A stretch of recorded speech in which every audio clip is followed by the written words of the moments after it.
Benvenuti a questa nuova puntata di Soundtrack City. Dunque, questa volta è benvenuto a Massimo Privitera. Ciao Massimo. Ciao a tutti, ciao Marco. Allora, caro Massimo, questa volta è un po' diversa, è una puntata un po' diversa perché non abbiamo, come di consueto, un musicista, ma abbiamo, diciamo, un montatore, cioè quella figura a cui i musicisti, i compositori si riferiscono in particolar modo.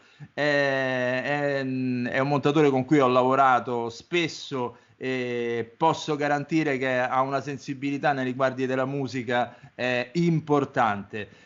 Parlaci un po' di lui, Massimo. Guarda, Patrizio Marone, di cui stiamo appunto parlando, ha un carnet ricco di registi di un certo livello e tra l'altro spaziando tra i generi. Ha lavorato con Aurelio Grimaldi, Massimiliano Bruno, Leonardo Pietaccioni, Vincenzo Salemme, Daniele Lucchetti, ha fatto I Piccoli Maestri, mini capolavoro, Lucio Gaudino per Segui le Ombre, poi Castellitto con Non ti muore. Tra l'altro lì ha vinto Nastro d'Argento come miglior montatore nel 2004. E poi Stefano Sollima per le serie TV di grandissimo successo come Romanzo Criminale, Suburra, Gomorra, e poi è stato anche uno stretto collaboratore, quindi chi più ne ha più ne metta, di Ferzan Ozpetek per Le Fate Ignoranti, La Finestra di Fronte, Cuore Sacro, Saturno Conto e Mine Vaganti. Montatore, e se ne fa un vanto e a ben vedere, perché nasce come montatore di videoclip per Giorgia, Niccolò Fabi, Tino Mancino, Marina Rei e molti altri. Quindi questa sensibilità che lui ha nei confronti dell'approccio musicale quando si monta è anche dovuta a questo. Quindi direi che abbiamo un ospite con i fiocchi, anzi con i controfiocchi, per dirle la napoletana. Va bene, grazie Massimo. Allora andiamocelo a sentire questo ospite, questo montatore con i controfiocchi. Ciao Massimo, grazie. Ciao Marco, ciao a tutti.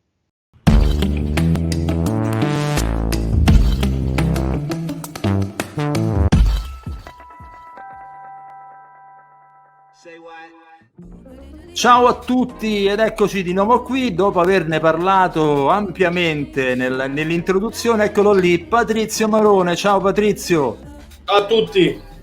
Ciao. Allora, guarda, io oggi sono particolarmente contento perché a tutti i montatori saranno fischiate le orecchie durante queste puntate che abbiamo fatto di interviste a musicisti, perché il montatore è una figura che ricorre molto nei discorsi dei musicisti che lavorano nel cinema. E io sono contento perché ce n'ho uno davanti che avendoci lavorato, quindi lo posso dire con certezza, tratta bene la musica, quindi da questo punto di vista Patrizio è una garanzia. Però io vedo uno strumento dietro di te e quindi ti domando subito che ci sta a fare quel basso là? È finto, no, nel senso che non lo uso, non so suonare neanche uno strumento, ahimè, purtroppo. Però per esempio ci sono dei gruppi musicali come i Mogadelic che mi hanno accolto come un sesto Mogadelic, quindi parte del loro gruppo. Però giuro, realisticamente questo basso qui mi fu regalato da un vicino di casa circa una 25 di anni fa, e questo era un personaggio abbastanza, insomma, poco raccomandabile, che abitava, poi tra l'altro era in Prati, abitava e si stava vendendo tutto, quindi buttava alla porta e la prima cosa che mi ha venduto fu un acquario. Un acquario che non sapevo dove e mi ha dato questo basso e una tastiera. Ho provato a suonare una volta perché ritengo che sia lo strumento per eccellenza, diciamo, no? Un po' l'ho sempre paragonato al montaggio, al lavoro del montatore, un po' al lavoro del bassista, che è molto nascosto in realtà, no? Per molti, per chi non fa musica, per chi la conosce poco, da un punto di vista anche tecnico, vallo a scoprire il basso là dietro dove sta, cosa fa. Invece poi è una fondamenta, no? Essenziale, no? No, guarda, dici una cosa importante, però siccome lo dice un batterista, anche la batteria c'entra molto col montaggio, anche la scansione del ritmo che comunque sempre sezione ritmica è. Però per uno spettatore, diciamo, basico, che non conosce il montaggio, che che non sa cosa succede. Se tu gli dici qual è la batteria, lui dice quella è la batteria perché fa così. Il basso, boh, qual è il basso? Non lo sa, non lo conosce, perché è nascosto, è il vero basso, poi alla fine è nascosto. E questo un po' è uno strumento che mi ha sempre accompagnato e l'ho sempre un po' paragonato a quello che è il mio lavoro, il mio mestiere. È comunque un bel simbolo il fatto che un montatore c'è dietro un basso, dopo che me l'hai spiegato così, è un bel messaggio. Senti, invece un'altra domanda ti faccio che è conseguente. Tu che musica ascolti? Dunque, io non ho mai ascoltato principalmente troppe cose miste insieme, nel senso che sono andato molto a periodi. Adesso sono rimasto legato da una decina d'anni al blues e quindi fondamentalmente quella un po'... quando accendo, metto un disco, quando metto quelle cose lì rimango, come dire, guarisco. Il blues ce l'ha nell'anima quel tipo di è una forma di guarigione, sì. Quindi mi sono un po', come dire, scostato da su tutto ciò che poi alla fine non ti guariva ma un po' ti faceva male, no? Nel senso che tutto il periodo in cui ci siamo un po' sentiti Pink Floyd, lo sappiamo, no? Da giovani. Poi le mie visioni, insomma, proprio ieri è nata una discussione con la mia compagna tra Beatles e Rolling Stones, ma non ne voglio parlare. Vabbè, è un classico. Guarda, ti posso dire, è un classico. Ci sono molte, come posso dire, da questo punto di vista i musicisti si dividono in due categorie. Due cose te l'ho fatte capire. Comunque sono stato molto molto legato per lunghi anni al post rock in realtà, e a tutto ciò che era a tutto ciò che originariamente ancora non aveva beccato delle etichette fighe che poi li ha commercializzati in un modo. Per esempio, uno dei miei dischi preferiti resta Von dei Sigur Rós, del quale ho anche una versione suonata non completa, quindi ancora da remissare, perché poi di quel gruppo lì sono diventato un appassionato e ho un disco che si chiama Disco S che è introvabile. Quel tipo di musica lì, insomma, è rimasta molto nel mio sangue, anche perché si avvicina moltissimo melodicamente a quello che potrebbe essere un disegno musicale per un film. I Sigur Rós sì, proprio ci vanno a cavallo proprio con le immagini. Molti musicisti si sono un po' allineati anche a quella struttura musicale lì, della musica non musica per certi aspetti, no? Adesso io faccio un po' di fatica a trovare una bella colonna sonora, devo essere sincero, su un film. E di questo, Patrizio, ne parleremo tra un po', perché ti faccio delle domande proprio precise. Io ti faccio l'ultima domanda di quelle iniziali. Come ti è venuto in mente di fare il montatore? Parto in modo molto remoto, diciamo. No, niente, io ho fatto cinema e TV, è chiaro. però ero uno di quelli che faceva sega tutti i giorni, un giorno sì, un giorno no, perché ero nel periodo, insomma, perché io ho una passione enorme, tu non sai, che forse avrai visto via internet, che è il biliardo. E quindi ho sempre seguito il mondo del biliardo e mi sono sempre parallelamente con risultati ovviamente non eccezionali, ma l'ho sempre seguito come un piccolo sport, ecco. E quindi io ero uno di quelli che faceva sera, andava a giocare a biliardo fondamentalmente, ma volevo fare scusami, siccome pure io ci giocavo, quale gioco? Quale? 8-15 No, okay. Però fondamentalmente io nasco e tutta la mia infanzia nasce come disegnatore, e quindi continuo comunque a dipingere, e per me io volevo fare animazione, ma essendo stato poi rimandato non ho avuto più accesso a quella che era la sezione disegnatori, e quindi mi hanno buttato dentro la sezione fonici. E lì mi ricordo questo professore, drammatico professore, ma potentissimo, Assumma si chiamava, che tutti i fonici del cinema italiano sicuramente conoscono, che ti distruggeva. Insomma, io mi sono ritirato dopo 3 mesi, ma fatto sta che l'anno successivo mi hanno spinto di nuovo a iscrivermi alla scuola di cinema e c'era un posto solo libero al montaggio. E la cosa assurda, io sono entrato nel reparto montaggio, ho visto una moviola e sembrava che io l'avessi usata da sempre, e quindi era appena arrivata una 3 piatti, 9 piatti con 3 schermi. Mi sono messo là sopra, ho cominciato a manipolare la pellicola e sapevo montare, sapevo subito, facevo dei tagli dritti sul magnetico, che in realtà andava tagliato trasversalmente per recuperare, altrimenti sentivi il botto, il famoso botto, lo schioppo, e niente, mi venivano bene. Quindi è per caso tu sei capitato a fare proprio il montatore? Assolutamente sì. E ho iniziato ad amare subito quello strumento, assolutamente come lo strumento che io avevo usato in un'altra vita, non so, probabilmente, ma lo usavo già perfettamente bene, lo conoscevo anche in tutte le proprie parti tecniche, tanto che al secondo, terzo anno chiedevo di farmi fare le colonne sonore. Andavo da questo tipo che stava nella saletta dove c'erano queste incisioni e facevo: te prego, fammi sti 20 metri, 30 metri di magnetico, mettimici sotto sto pezzetto di musica, mi ridava il magnetico, io cominciavo a montarmi la musica e a mandarla a sync secondo come a mio piacimento. Quindi già c'era un rapporto molto molto forte col suono, con la musica all'epoca. Ecco, e questo mi dà il là appunto per passare alle prime domande, proprio invece tematiche sul tuo lavoro, ma in riferimento a quello dei musicisti. Io la prima volta che sono entrato, te lo dico, in una moviola, era per il primo film che fece, c'era la moviola Ruggero Mastroianni, e c'era ancora la moviola.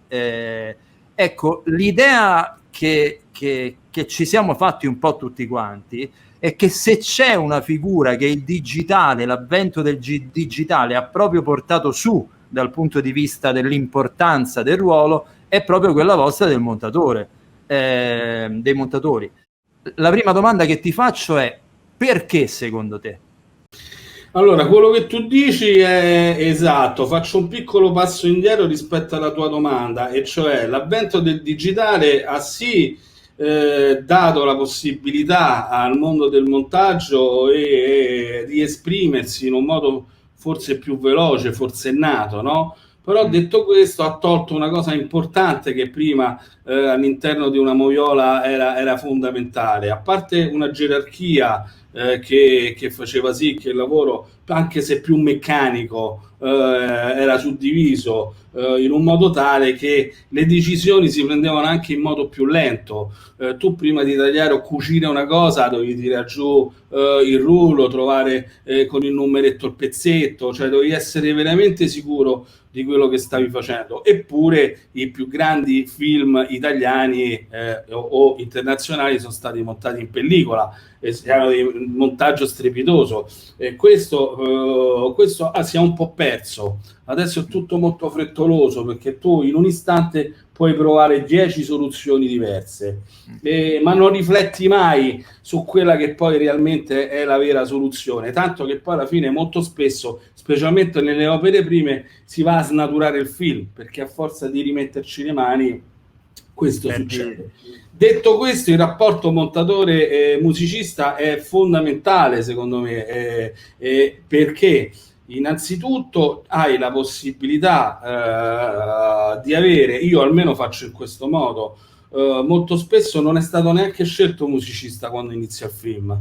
Tu non sai se magari sarà quello, sarà quell'altro, tu hai magari una banca dati di musicisti e fai delle prove cercando di capire se la direzione giusta stilistica potrebbe essere migliore per quel musicista, per quello stile lì, che se non per l'altro. Ma io che per esempio con la musica faccio tutto, lavoro anzi direttamente anche sugli stem musicali, sul singolo strumento, perché per me lì quella nota di piano più alta mi racconta qualcosa rispetto all'altra invece deve essere più bassa, e questo lo puoi fare durante il montaggio solo se sei a stretto contatto con il musicista che ti fa questo tipo di lavoro, che ti aiuta a tagliare, cucire, a provare. Ovviamente devi avere grande rispetto per l'artista che ti prepara ovviamente i brani, e allo stesso tempo grande collaborazione, perché credo che sia molto difficile magari con un grosso musicista del passato telefonargli ogni 2 ore e dirgli: senti, ma allunghi qua, ma accorci questo, secondo me se togliamo sto strumento suona meglio. Perché? Perché ho lavorato anche con grossi musicisti del passato, dove in realtà consegni il film e loro poi fanno la musica. Invece io penso che la collaborazione montaggio-musica sia fondamentale, perché il montaggio è musica, è ritmo. Un'altra domanda che ti faccio, sempre a proposito di questo, è prima tu mi parlavi del montatore che deve avere rispetto, no? Del musicista. Ecco, rispetto del musicista, ad esempio, una delle pratiche che si dice parte in qualche modo dal montatore, anche se non è poi obiettivamente colpa sua, ma è colpa dei tempi di produzione, è il famoso discorso delle tracce appoggiate, delle temporary track di musica di altri musicisti, e poi quando arriva il musicista deve ovviamente smontare tutto. Ecco, da questo punto di vista, tu come ti poni? È sbagliatissimo, perché tu devi rintracciare in quel musicista quello che poi sarà la colonna finale, e cioè io preferisco dirti: chi fa le musiche di questo film? Giuliano Taviani. Perfetto, chiamo Giuliano, che è anche un mio amico, e gli dico: quanta musica hai fatto nella tua vita? Dammi tutto quello che tu pensi sia giusto per questo film, o fammi sentire anche delle cose che magari sono giuste per me. Facciamo un pacchetto. Quanti brani ho? 50, 60? Ecco, quelle sono le mie temporary tracks, ma sono tutte cose che ha fatto Giuliano Taviani direttamente in quella direzione. Tu prendi un Pipio e Aldo Descalzi, che sono musicisti che utilizzano un tipo di strumenti, e sono tra i pochi che sanno utilizzare bene quegli strumenti lì, e ovviamente non ci vai ad appoggiare la colonna sonora di Gatto Nero Gatto Bianco, ti fai dare i pezzi anche usati su altri film, però è quello lo stile, no? Sai che poi vuoi raggiungere quel risultato lì, quindi ogni musicista ha poi uno stile e tu lo devi rispettare. Una domanda invece che ti faccio al contrario: quali sono i musicisti con cui un montatore lavora meglio? Questa è una domanda un po' a trabocchetto. No, in realtà fondamentalmente non voglio sapere i nomi, la tipologia. No, la tipologia un po', almeno per quanto mi riguarda, dipende sempre dal film. Perché tu metti una commedia sentimentale, è la più difficile secondo me da sonorizzare, perché devi avere un musicista che abbia trattato la commedia, che ne sa di tempi comici, e quindi che ne sa di andare a coprire i buchetti, però allo stesso tempo ti deve sviluppare un tema melodico figo che deve entrare nell'orecchio, e che quindi tutti devono ricordarsi quando vanno a dormire, e saper dirigere un'orchestra. Poi sempre dipende dal film. Io per esempio ho montato videoclip, ho montato commedie, ho montato film drammatici, però magari c'è chi è più specializzato magari per un certo tipo di cinema d'autore. Poi ci sono queste mode, le chiamo mode tra virgolette, da un po' di anni, forse da più di 10 anni, di utilizzare delle figure che non sono dei grandi musicisti, ma in realtà non sono musicisti di cinema. Esatto. Vediamo il cantante di la colonna sonora di questo film, la fa quello. È un disastro senza precedenti poi quando ti siedi al montaggio, perché come dire, lì il mestiere del musicista è un'altra cosa. No, invece è bello, come mi è successo in parecchi film, quando c'è un trade union. Cioè quando tu prendi un Andrea Guerra e fai quello che hai fatto nella Finestra di Fronte, allora ecco, quello diventa, capito, tanta roba.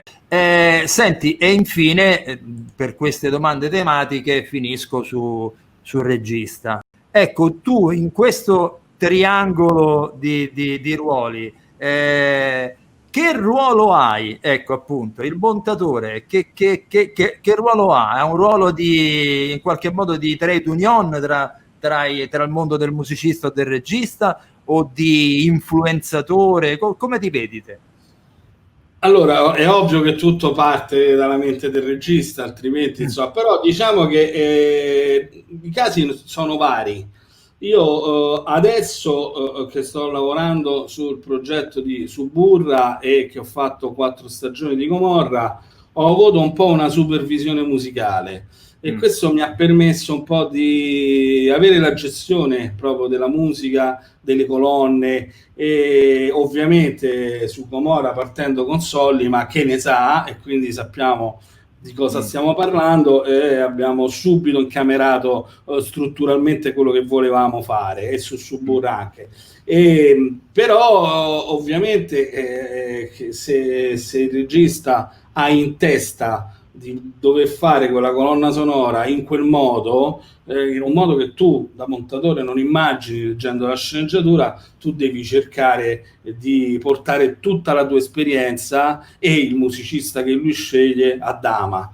Un regista molto difficile da un punto di vista musicale era Ferzan, con il quale non sto lavorando negli ultimi anni, ma io sapevo perfettamente quello che era nella sua mente e cercavo di portare il musicista a capire quello che lui voleva dall'emozione della musica, capito? Lui voleva che il fischiettio ti rimanesse nell'orecchio subito. Questo lo faceva anche Fellini con Rota, quindi non è che... Lo faceva anche quando fischiettava e quindi le modalità non sono sempre le stesse, secondo me, così come non sono sempre le stesse le modalità con il quale poi approcci a un film con un regista nel montaggio. Andiamo sulla seconda parte di questa intervista, io dove banalmente mi metto davanti a IMDb e tiro fuori un po' di titoli. Allora, ecco, io approfitto e cambio la scaletta che mi ero fatto mentalmente, perché mi stai parlando di Ospite, che allora io un paio di cose le dico. Allora, tu hai fatto Le fate ignoranti, La finestra di fronte, Cuore sacro, Saturno contro, Mine vaganti, Rosso Istanbul, almeno questi è quelli che vedo di primo acchitto. Alcuni di questi, almeno vedo 3, sono le musiche sono scritte da Andrea Guerra, ma dopo vedo anche Neffa, Pasquale Catalano, appunto Giuliano Daviani e Travia e via discorrendo. Questi musicisti, eccetto uno, tutti gli altri credo che abbiano, voglio dire, un certo pedigree o curriculum. Quindi Ospitec mi sembra di capire che ha una grande importanza per lui, hanno i temi. Assolutamente, di tutti i musicisti con i quali ho lavorato con i suoi film c'è stato sempre un grandissimo contatto, è stato un gran bel lavoro e lui ha scelto dei musicisti diversi perché anche secondo me dopo è anche giusto portarsi verso una direzione diversa, perché tu magari fai un film totalmente, cioè anche un film come Rosso Istanbul, un film che va fuori magari i canoni dei film precedenti, capito? E quindi c'è una scelta, così come ha provato anche a musicare un film con Neffa, anche con un buon risultato secondo me alla fine, ma in quel caso lì l'intelligenza del musicista fu quella di non invadere troppo il campo, e cioè io adesso non vengo qui da cantautore che usa quei 3 strumenti e faccio la grande orchestra, perché non la so fare, e quindi i temi erano temi di chitarra, basso, delle cose molto leggere che hanno, come dire, svegliato nella testa del regista quello che lui cercava, e perché magari l'ha studiato, l'ha sentito nei suoi dischi, quindi io vorrei tanto che questo film avesse questo sapore qui. No, infatti chi è un cantautore non è necessariamente un orchestratore, questa è una cosa che... Senti, passando sempre con questo filo rosso dei temi, io vado al capitolo commedie, tu ne hai fatte tante, io qui mi limiterò semplicemente a dire qualche regista, cioè Pieraccioni, Massimiliano Bruno, Edoardo Leo, Giovanni Veronesi, Salemme. A differenza del genere crime o action di cui dopo parleremo, le commedie sembrano essere ancora un terreno fertile per i temi, per i leitmotiv.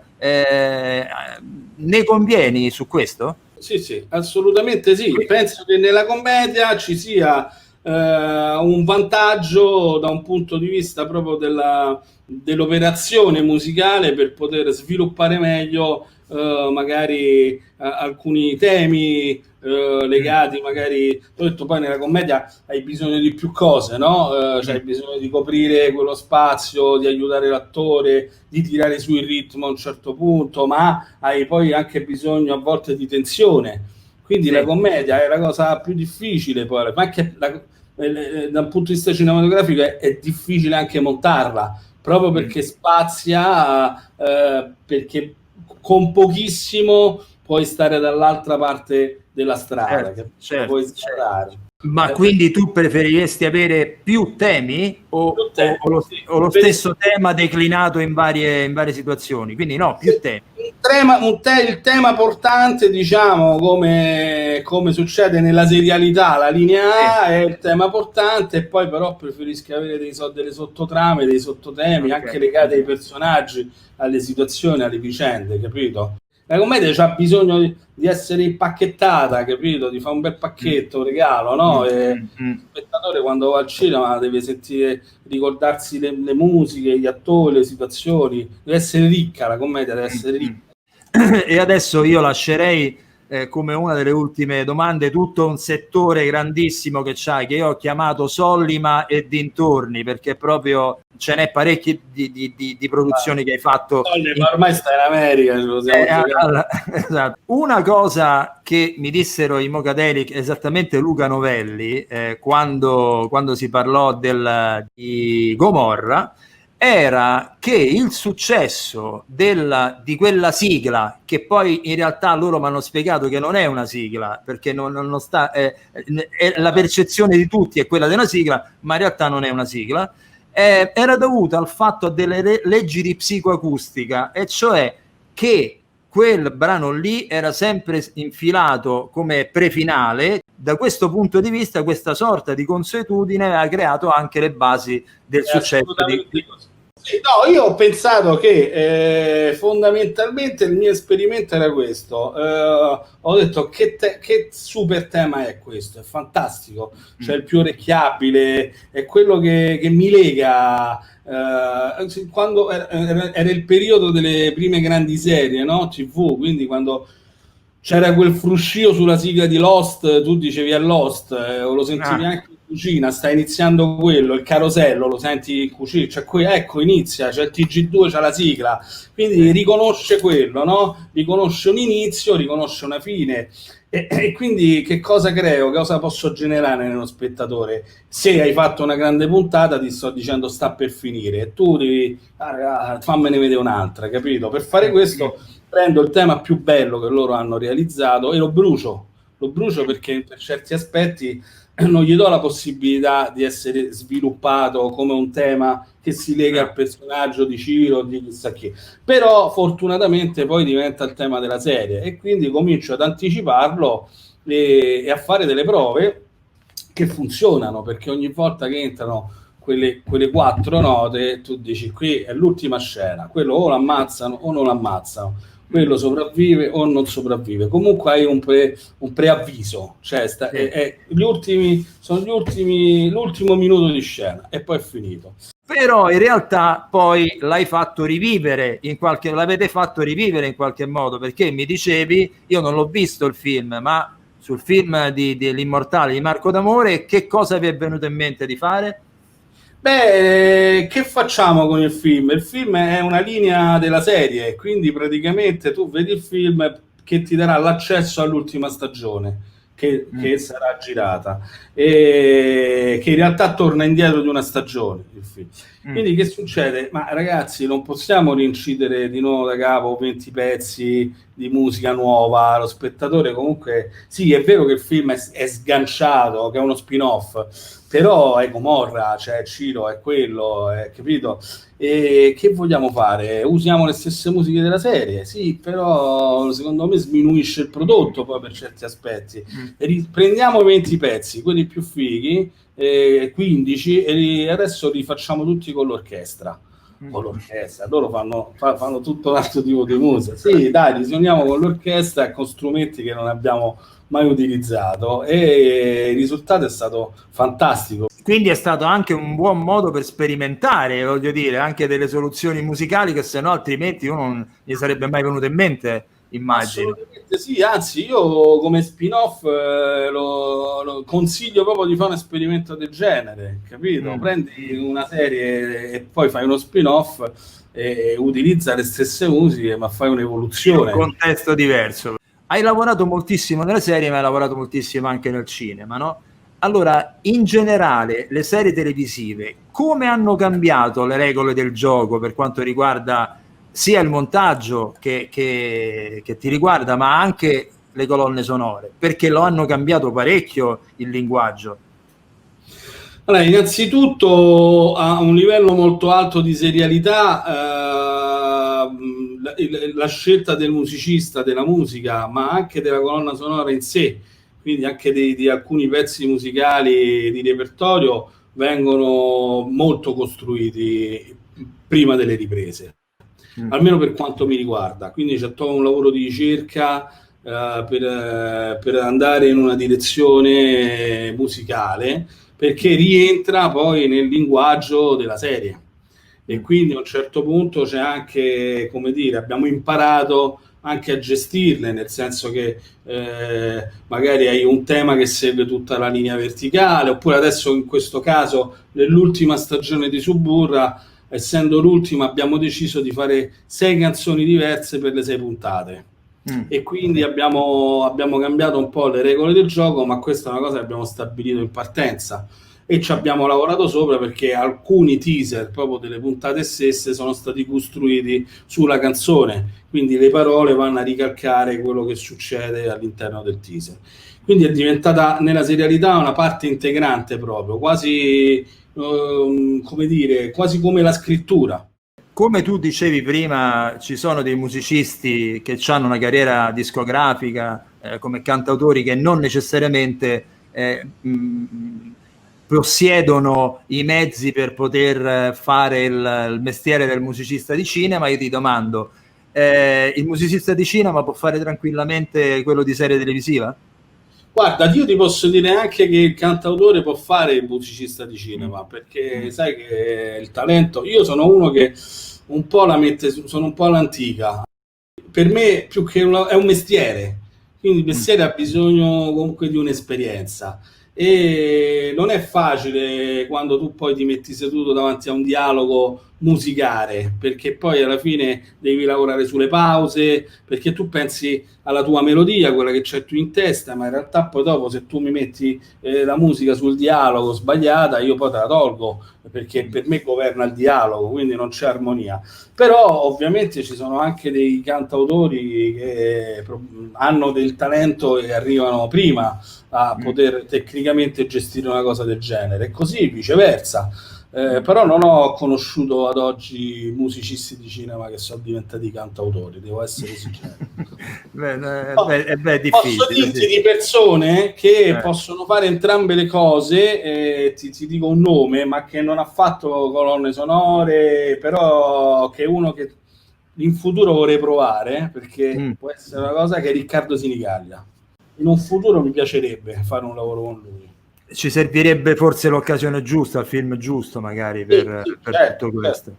È vero che ogni montatore amerebbe fare da regista un film?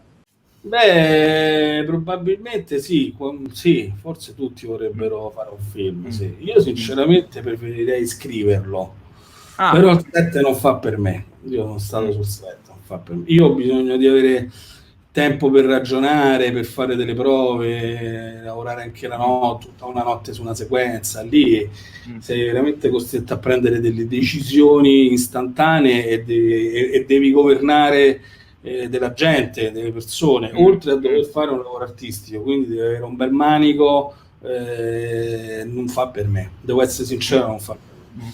Però la scrittura sarebbe più affascinante. Ho fatto un documentario sulla vita di un pugile molto interessante che ha vinto dei premi, ci ho messo 3 anni per girarlo, perché a pezzettini, sinceramente, alla fine ho fatto montare un altro, perché non ne potevo più. E come si chiamava il documentario, scusa? Voglia di gloria. Voglia di gloria. Di Vincenzo Nardiello, che è un pugile di Ostia, che gli rubarono... Come no? Senti, allora tu hai fatto un numero consistente di videoclip musicali, no? E vedo qui, leggo che hai lavorato con Giorgia, Nicolò Fabi, Tiro Mancino, Marina Rei, ma soprattutto voi avete fatto un capostipite avete prodotto, io parlo di Franchia Energy, quelli che ben pensano. Io non sapevo che è un pezzo che adoro io personalmente, ma non solo io, e non sapevo che il montaggio l'avevi fatto te. Mi spieghi un attimo come è venuto?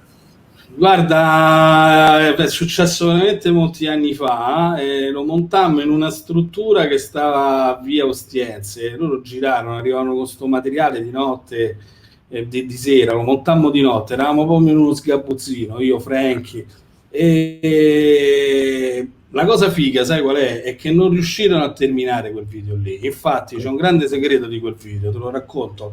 Tutte le parti del ritornello sono sempre uguali. Se tu vai a vedere quando passano sotto al ponte, è sempre lo stesso pezzo. Non è un ponte diverso da là. Non è che se tu vedi bene, il ritornello è cantato sempre sotto quel ponte lì, che è il ponte di Castel Sant'Angelo, poi, perché non c'era materiale, e quindi ho detto facciamo che stilisticamente, se qualcuno se ne accorge, sarà lo stile del video, no? Che sarà sempre lo stesso, ma non si è accorto nessuno. Adesso quando te lo vai a vedere scoprirai che quando loro cantano il ritornello stanno sempre sotto lo stesso ponte. Ti piace e ti è piaciuto lavorare nell'ambito dei videoclip o è un po' passato, voglio dire, quel tempo? Allora, è passato perché secondo me sono passate le modalità di produrli, nel senso che io ne ho fatti tanti all'epoca, ma poi ho un po' allentato, poi sai, arrivano registi nuovi, montatori nuovi, però sinceramente se ti devo dire... quei video lì alla fine degli anni 90, quella robina lì era un altro mondo. Oggi sono un po' tutti uguali, poi questo fatto di far video dentro casa è diventato... Cioè, secondo me, da un punto di vista economico, non ci sono, a un certo punto sono finiti i soldi, questa è la realtà.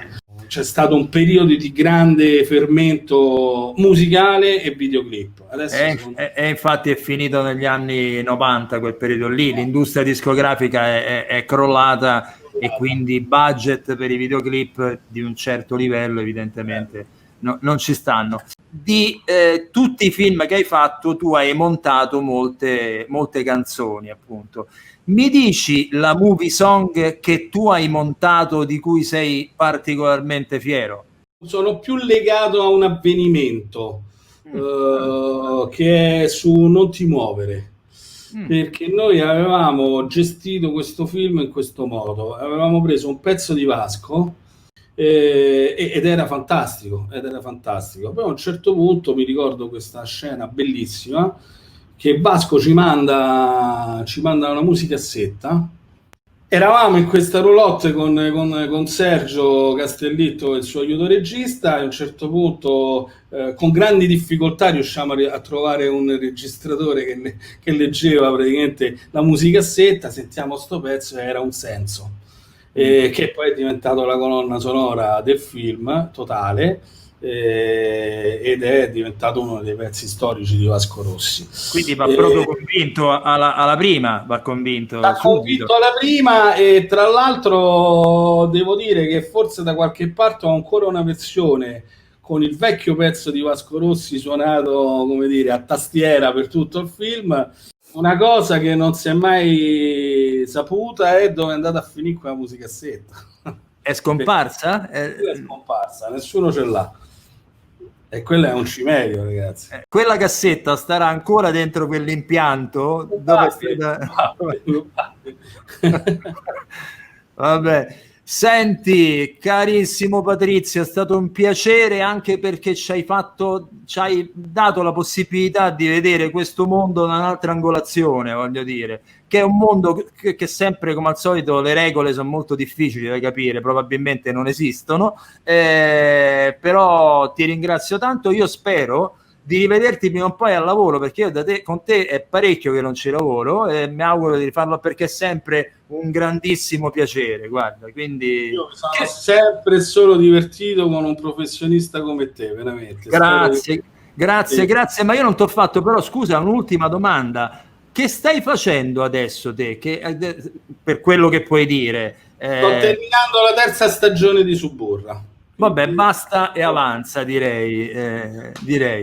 Comunque volevo dire una cosa, che visto che le nostre webcam invertono il fotogramma, quindi sono speculari, noi abbiamo fatto un'intervista tutti e due scavalcati, abbiamo guardato tutti e due a destra, cioè io ti guardo a te, ma in realtà si guarda a destra, quindi da un punto di vista del montaggio è un disastro, però. Perché poi non le puoi girare, perché sennò vengono i nomi al contrario.